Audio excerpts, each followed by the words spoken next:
Hello hello అమెరికాలో నాకు బాగా కన్వీనియంట్గా బాగా నచ్చింది ఏంటి అంటే కార్ పార్కింగ్. ఎక్కడికి వెళ్ళినా అసలు వెతుక్కోనవసరం లేదు, ఇబ్బంది పడనక్కర్లేదు. మనం ఎక్కడికి వెళ్ళినా కూడా పార్కింగ్ అనేది కంపల్సరీగా ఈజీగా అవైలబుల్గా ఉంటుంది. ఇప్పుడు మనం ఏ స్టోర్కి వెళ్ళినా, ఎక్కడికి పిల్లల్ని ఏదైనా క్లాసులకి తీసుకెళ్ళినా, ఎక్కడికి వెళ్ళినా పార్కింగ్ లాట్ అనేది చాలా కన్వీనియంట్గా ఉంటుంది. ఫుల్గా ఉండటము, అసలు దొరక్కపోవటము అలాంటి ప్రాబ్లమ్స్ ఏమి ఉండవు.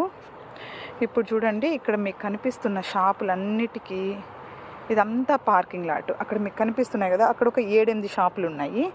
ఆ షాపులన్నిటికీ ఇదంతా పార్కింగ్ లాట్. ఆ షాపులలో పనిచేసే వాళ్ళు కానీ, షాప్కి వచ్చిన వాళ్ళు కానీ, ఎవరికైనా ఇదంతా పార్కింగ్ లాట్ అనమాట. సో పార్కింగ్కి అయితే అసలు ప్రాబ్లం ఏమి ఉండదు, వెతకనక్కర్లేదు.